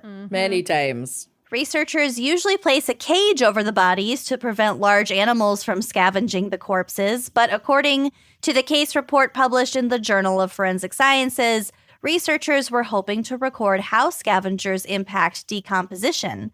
So they placed the body in a wooded area in July 2014 without a cage and used cameras to record the animals that stopped by to snack. This is how I want my body used. Feed the wildlife. It's the circle of life. I want It to is. be Bambi snack. Oh, deer jerky. Yum. Jerky for deer. It wasn't until 182 days after death, when much of the body had decomposed and the dry rib cage was exposed, that the deer appeared. On January 5th, 2015, the camera trap photographed a white-tailed deer with a rib bone hanging out of its mouth that has previously been described as holding the bone, quote, like a cigar. And there are photos on the drive that will be on the blog. Yes. Oh Let my me God. see this shit. They're so Oh, Deer are so Baby. Bambi. I love deer so much. They are so precious. So they don't know if this is the same deer or if this is two different deer, and we'll kind It's of get okay. to it. It's a big Either rib way. cage. Yeah, I mean, yeah. 8 days later, the camera caught another image of a deer gnawing on the bones, but again, it's unclear whether it's the same animal. While knowing that deer may munch on human bones may seem like a macabre bit of trivia, documenting the damage deer do to bone can help forensic investigators in the future. According to the study, ungulates often chew on bones to get minerals like phosphorus, calcium, and sodium into their diet. Deer have been known to chew on the bones of other animals and prefer dry bones with a rectangular cross section. So they'll actually seek out these like rib-like bones, probably because there's more bones. Probably them dry How it bones. feels and tastes. Yeah, and there's probably more nutrients in those places where it like intersects with other bone, you know? But this latest study documents the first instance of a deer chewing on a human bone. Wow. Like a cigar or otherwise. The team also recovered the gnawed bones to examine the marks left by the deer. As Sarah Fact at Popular Science explains, the zigzagging motion of the deer's jaw leaves a distinctive forked pattern on the bones. Carnivores, by contrast, tend to gnaw on the bones with their sharp teeth when they still have the meat on them, leaving punctures and pits in the bone. Okay. This is far from the first surprising finds about white-tailed deer, because they're apparently horrifying. In 2015, after researchers in North Dakota set up nest cams to monitor songbirds, they discovered that deer would simply slurp baby birds out of their nests like candy. No. Oh my god. Okay. Why? What do they stand to gain? they They were eating the monsters? birds. They're eating the birds. They don't But I realize thought they're they birds. were herbivores. Yeah, they just want the minerals from the They're bones. omnivores. However they get the minerals, I don't know. This says deer actually hit Wow. more nests than weasels and foxes. I Wow. never knew that. That's why slurped-ish like candy. Slurped the baby birds out I- of their nests like candy. It's fucking foul. Holy fucking shit. That's wild. I did not know this. Yeah, so deer are horrifying. They're scary, but they're cute. All right. Next up, I have an old-timey news article from Des Moines. Yes. And the headline reads, Duck eats yeast, quacks, explodes, man loses eye. What? What? This is like the first GAC headline I know. ever on record. What the fuck happened? Oh my. Here's the little subheader. It says, Rhadamanthus's unusually fermented Sunday breakfast causes it to rise piecemeal, blinding owner. Oh, Holy I fucking shit. barely follow this. I That, know. Okay. The second part is hard to follow. So here's this the is whole like article. goat's monk's coffee, but Yeah, duck worse. yeast Explosion, explosion. blindness. Duck yeast blindness. Yeah. Wow. So here's the whole article from Des Moines on January 2nd. The strangest accident recorded in local history occurred this morning when Rhadamanthus, a duck which took a prize at the recent Iowa Poultry Show, exploded into several hundred pieces, one of which struck Silas Perkins in the eye, destroying the sight. Holy fuck. Silas, no. Poor Silas. Yeah. The cause of the explosion was the eating of yeast, which was placed in a pan upon the back porch and tempted his duck ship, which was taking a Sunday morning stroll. Oh, your duck ship. Upon returning from church, Mr. Perkins discovered his prized duck. What the fuck? Is this a Jane Austen clipping? Yes. What I'm telling you, is this? it's an old-timey article. Yeah. This is epic. I love it. I don't even know the date, but it's super old-timey. So upon returning from church, Mr. Perkins discovered his prize duck in a somewhat, it says lodgy, but I don't know what that's not a real word. In a somewhat something condition. Telltale marks around the pan of yeast gave him his clue. He was about to pick up the bird when the latter quacked and exploded with a loud report, and Mr. Perkins ran into the house holding both hands over one eye. Oh my God. A surgeon was called who found that the eyeball had been penetrated by a fragment of flying duck and gave no hope of saving the optic. Poor thing. Oh my God. That's the whole article. Oh my God. That was a What a wild blotter. ride. That was a Wild blotter. ride. That's an epic blotter. I don't know what to Don't make leave of it, yeast but out for duck. Do not. mean, apparently not. It just like explodes into hundreds of pieces, end quote. So gross. Okay, so I have a couple things for obituary area, but I want to open with this just general statement.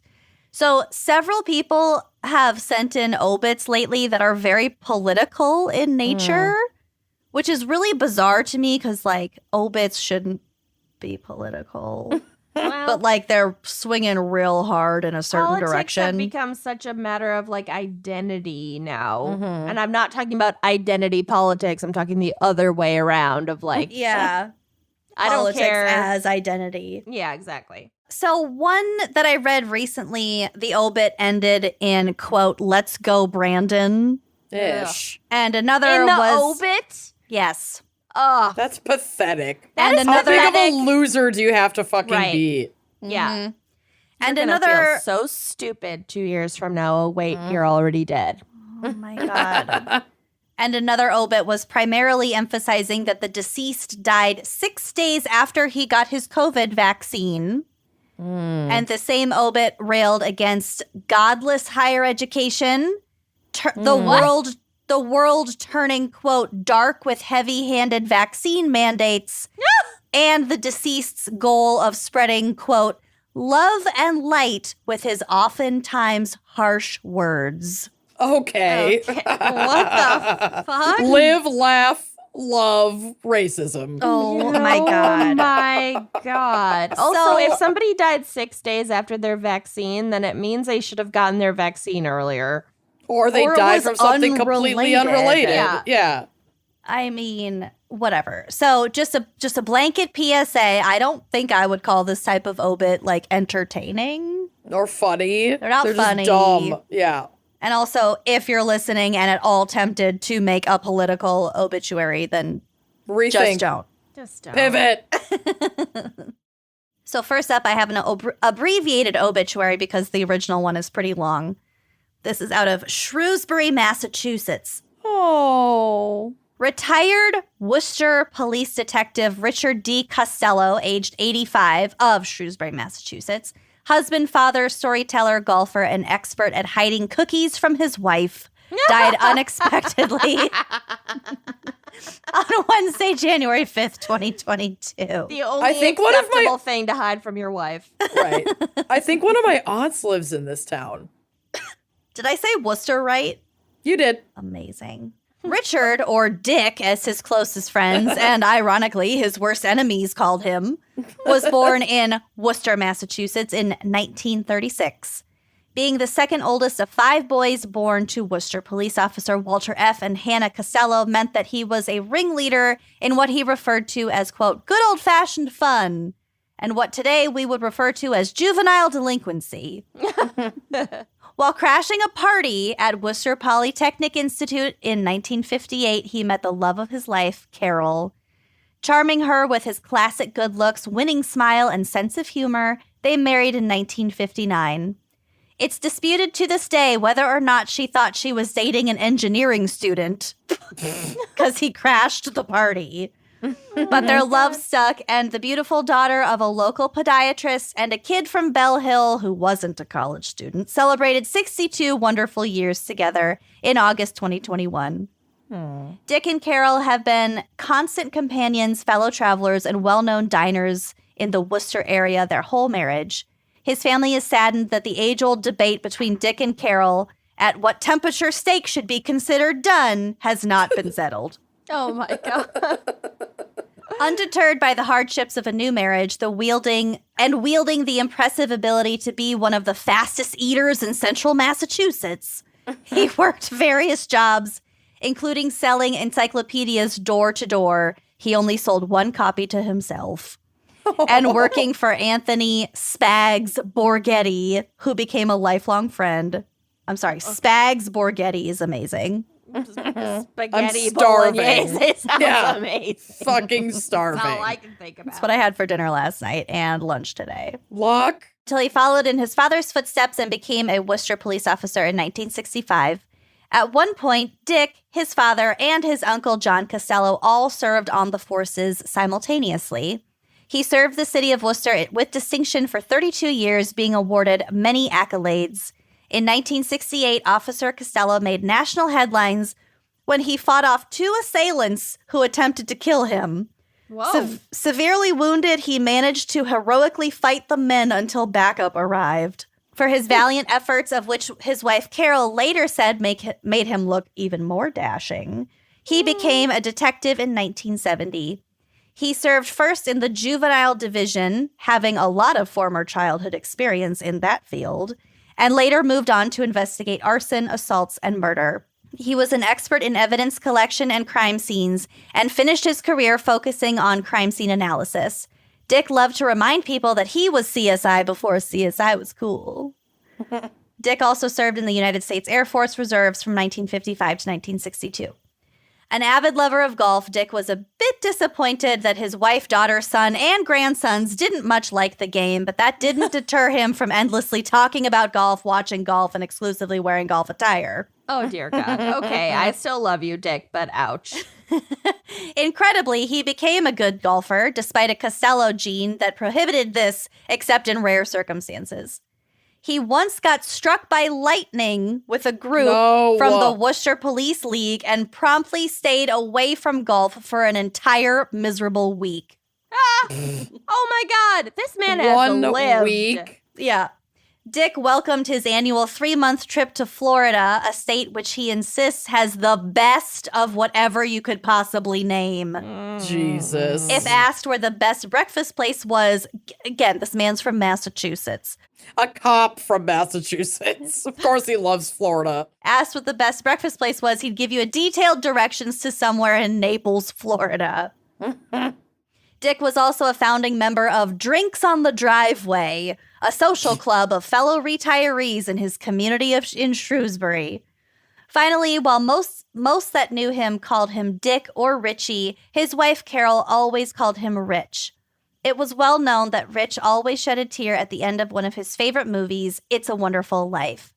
He often said he felt this. I don't love his I hate that movie. taste. Well, I'm sure he was a good person, but we can disagree. But the end of this obit is really sweet, so just bear with me. He often said he felt the same way, and now we know that Carol was, as usual, right. Rich he was, rich in his ability to lend a hand and create a smile, rich in his warmth and good nature, rich in his love of family and friends. Rich was, indeed, the richest man in town. We are blessed to have been a part of his wonderful life. Aw, that's sweet. That's a good obit, you know? That's Good for anyone obit. out there who has to be writing an obit. There's your template. You need as much detail and like weird anecdotes as possible. Yes. Nobody gives a shit what work honors and awards you won, blah, blah, blah. It's all about the weird little shit. I did cut a lot of that out, but Exactly. See? For that reason. keep the point. weird shit. Just keep the weird shit. Yeah, people want to know about your personality and how you interacted with your loved ones and all your weird little hobbies. That's it. That's all we care about. Yep. Okay, so last but not least, I have an obit that I read during the January virtual happy hour, but I'm going to read it here again because someone sends it to me literally every day. They're going to keep sending it even if you read it again. It's also a really good one, though. It is. It is. So let me just, it's like I'm saying, it's maybe the best obit I've ever read, so I'm just going to do it again for old time's sake. So this is the obit of Renee Mandel Corin. El Paso, Texas. A plus-size Jewish lady redneck died in El Paso on Saturday. Of itself, hardly news, or good news if you're the type that subscribes to the notion that anybody not named you dying in El Paso, Texas is good news. Oh. In which case, I've got news for you. The body, fertile, redheaded matriarch of a sprawling Jewish, Mexican, redneck American family has kicked it. Oh This my was- God. This was not good news to Renee Mandel Corin's many surviving children, grandchildren, and great-grandchildren, many of whom she knew and, in her own way, loved. There will be much mourning in the many glamorous locales she went bankrupt in. McKeesport, Pennsylvania, Renee's birthplace, and where she first fell in love with ham and atheism.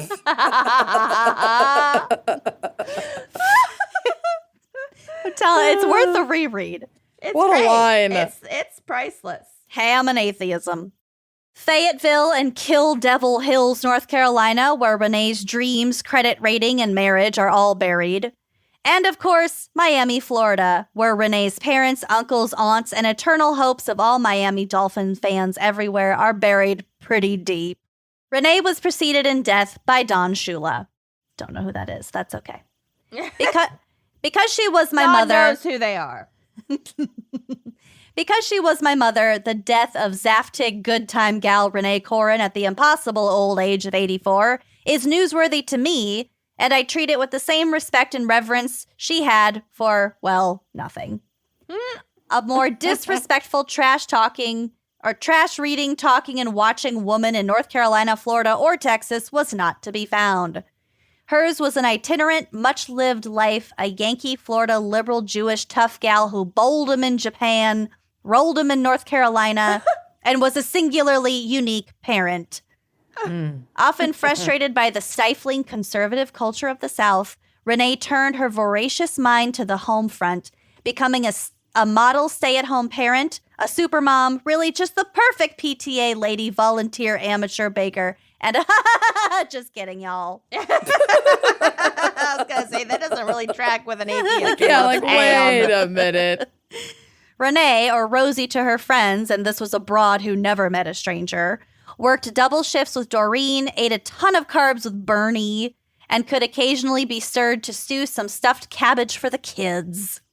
She played cards like a shark, bowled and played cribbage like a pro, and laughed with the boys until the wee hours, long after the last pin dropped. At one point in the 1980s, Renee was the 11th or 12th ranked woman in cribbage in America. Holy fucking shit. That's epic. Yeah, and while it could be a lie, it sounded great in print. She got us. Wow. This bitch. Damn, I'm going to make some wild claims in the obit that I pre-write yeah. for myself. Who's gonna fact check it? Yeah. No. I mean me, but you're not gonna outlive me, so it's good. It'll be No, wait, hilarious. I'm not gonna outlive you. I mean. Yeah. It'll be hilarious to the people who know you. Yeah. Okay. She also told us that she came up with the name for Sunoco, and I choose to believe this too. Like the gas station? I think so. Okay. Yes, Renee lied a lot. But on the plus side, Renee didn't cook, didn't clean, and she was lousy with money too. I love her. Here's what Renee was great at. Dyeing her red roots, weekly manicures, dirty jokes, pier fishing, rolling joints, and buying dirty magazines. Yes. She said she read them for the articles, but filthy free speech was really Renee's thing. Hers was a bawdy, rowdy life lived large, broke, and loud. We thought Renee could not be killed. God knows people tried. A lot. Renee had been toying with death for a decade, but always beating it and running off in her But always silver beating Chevy Beating it off. beating it off. She was always beating off. COVID couldn't. Oh my God, this is the best part. COVID couldn't kill Renee. Neither could Pneumonia twice, infections, blood clots, bad feet, breast cancer twice, 2 mastectomies, 2 recessions, multiple bankruptcies, marriage to a philandering sergeant major, divorce in the 70s, 6 kids, 1 cesarean, a few abortions from the quietly famous abortionist of Spring Lake, North Carolina, or an affair with Larry King in the 60s. I forgot about That's that right. incredible run. Holy shit. A philandering sergeant major, multiple abortions from the famed abortionist. The quietly famous abortionist of Spring Lake, North Carolina. And Larry fucking King. Fuck this bitch. Amazing. Can't. Renee was preceded in death by her ex-boyfriend, Larry King. God. Renee was also sadly preceded in death by her beloved daughter, Kathy Sue Corin Lester Trammell Webster of Kill Devil Hills, North Carolina, who herself was preceded in death by 2 marriages, a fudge shop, and 1 eyeball lost in a near-fatal Pepsi bottle incident that will absolutely be explored in future obituary. I take it back. This is the template. This is the template. This is the best obit in the world. I know, that's why I had to read it twice. Oh. Losing her one-eyed badass bitch of a daughter in 2007 devastated Renee, but it also made her quite homeless since Kathy pretty much picked up the tab. The honesty. My God. It's real. So It got real. This is really honest. A talented and gregarious grifter, Renee M. Corin, eked out her final years of luxury. She literally retired at 62. Under the care, compassion, checking accounts, and evidently unlimited patience of her favorite son and daughter-in-law, Michael and Lourdes Corin of world-famous cow sanctuary in El Paso, Texas. Renee is also survived by her son, Jeffrey Corin, and his endlessly tolerant wife, Shirley of Powell's Point, North Carolina. Scott Corin and what's left of his colon of Hampton, Virginia. Oh my God. Colin's Corin. Poor Colin. Mark and Laura Corin, the loveliest dirt farmers of Vernon, Texas. Seriously, where is that? Oh my God. And her favorite son, the gay one who writes catty obituaries in his spare time. I was going to say, who is roasting the rest of the family through this obit? Andy Corin of obviously New York City. I forgot all of these gems. I forgot about that too. Plus 2 beloved grand dogs, Maya and Hudson. Renee was particularly close to and grateful for the lavish attentions of her granddaughter, Perla, and her great-grandchildren, Elijah and Leroy, as well as her constant cruise companions, Sam Trammell of Greenville, North Carolina, and Adam Corin of El Paso, Texas.